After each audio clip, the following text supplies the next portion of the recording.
Welcome to Pichet Ski Shop. We've been in business since 1938. Francis, in 1938, on Morrill Street, had a nice early life in skiing. Most of the people that lived here in Laconia worked at Northland Ski Factory, so they had a good deal on skis, and most of the kids would go ski joring. And on their way to get skiing, they would throw a rope on the back of an old car and a bean sandwich in their pocket and go up to the old rope tow in Guilford. And he and his brothers and sisters had a lot of skis. They lived in a tenement house on Morrill Street, and the mother came downstairs and tripped on a bunch of skis. They had 18 pairs of skis in their hallway, and Francis was the oldest of the family, and he said, "You kill the last chicken in the coop and paint up the coop and put an ad in the paper and get rid of all these skis before someone gets hurt." So they did, and sold all 18 pairs of skis and decided to go to work for Northland, not for money but for skis, in order to take care of the orders that they took. When they sold all those skis, they took orders for other skis, so there was a demand for a ski shop, evidently, and so they were starting to sell the ski equipment, and they did that out of their house and in the old chicken coop. Then the war broke out, and Francis's brother Freddie was in the 10th Mountain Division, and Francis went to Australia. And when they got back, Francis went to was a mailman, and couldn't wait to get home at night and work on skis.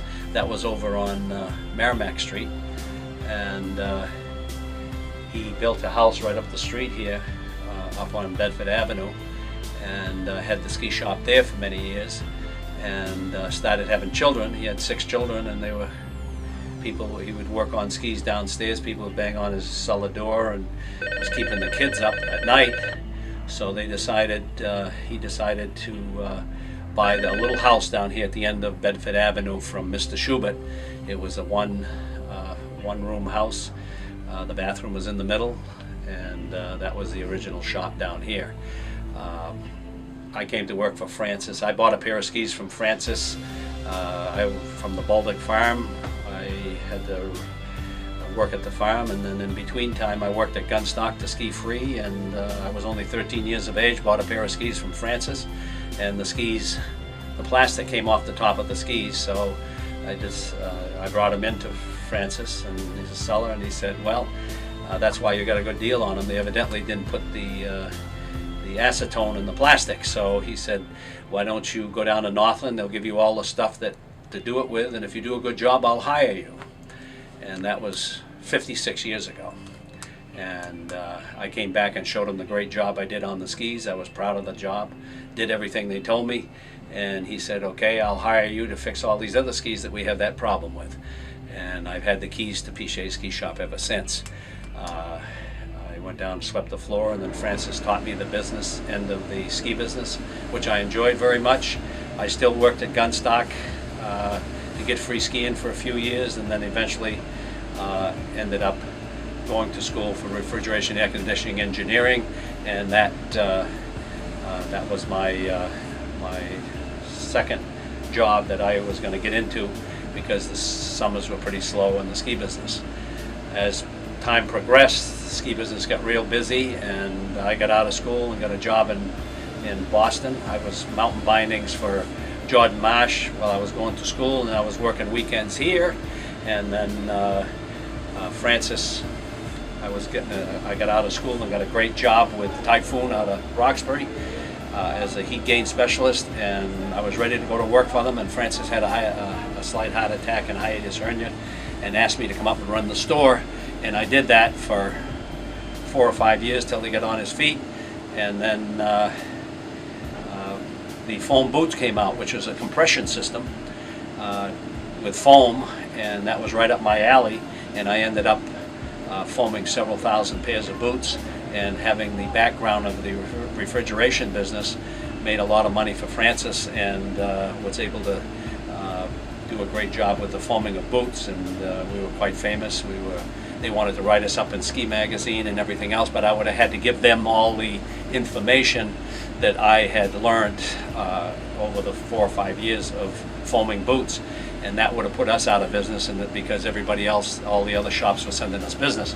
Well, make a long story short, 20 years after I started working with Francis decided to retire, and I've been in this business now. I own the business for 30 years, and I turned the business over to my 2 sons, Robert Jr. and Patrick.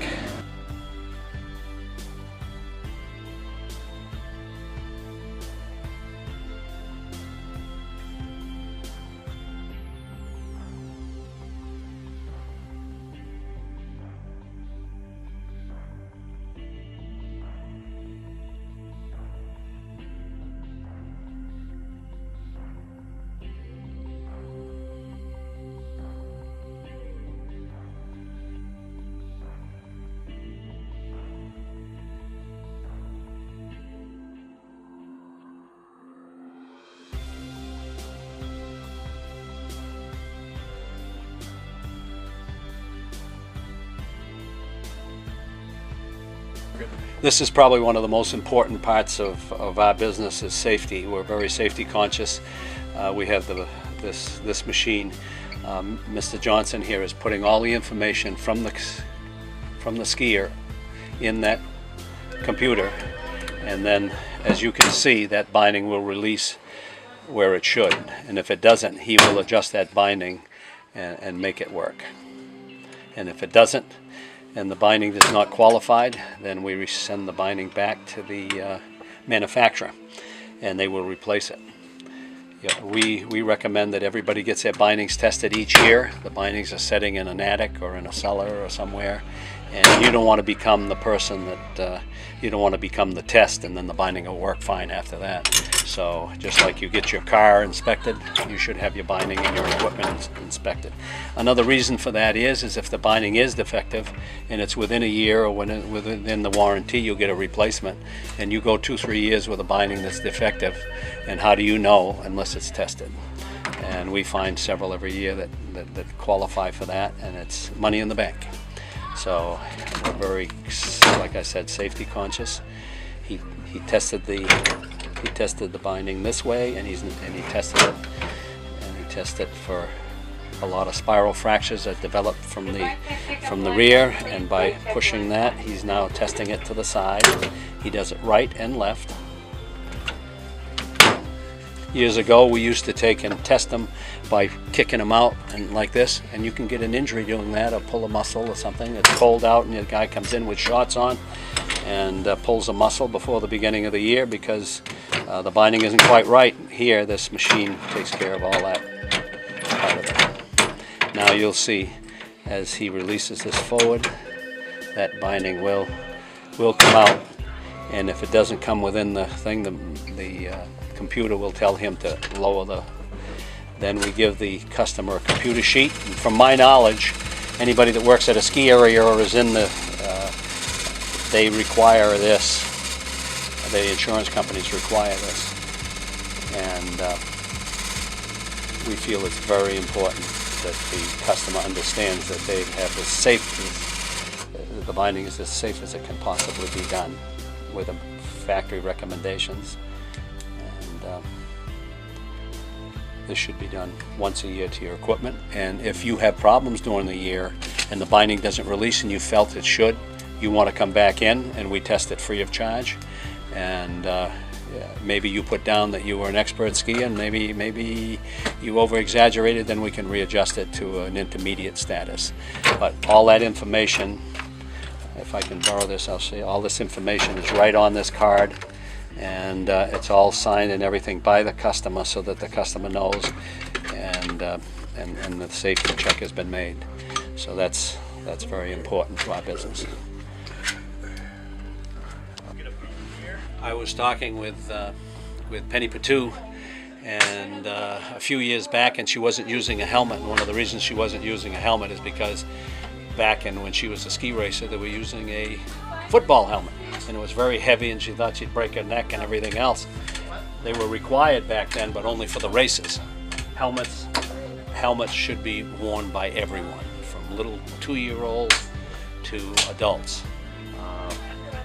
How you doing? If you don't use a helmet and you're sliding and you're falling, you're out of control at 10, 15, 20 miles an hour, you hit a sudden stop. These are very shiny and they will slide if you wear a wool hat. You know, it's like Velcro on the snow. This here will slide better. They're also vented. They're also vented so that you're warm, and you must be properly fitted. This is why, again, you need to come to a specialty shop and get them adjusted properly, get into the right helmet for the function you're using. Helmets, again, are all rated by little kids, recreational, adult recreational, and races. We have races, and you have to have a racing helmet if you race because they have more padding in it, and concussions today in sports are very important to the athlete. And getting back to Penny, once I explained to her that the helmets are much lighter and she needs to set an example, she came in and got a helmet and wears it religiously now. I think you need to go to a specialty shop again and get properly fitted to it.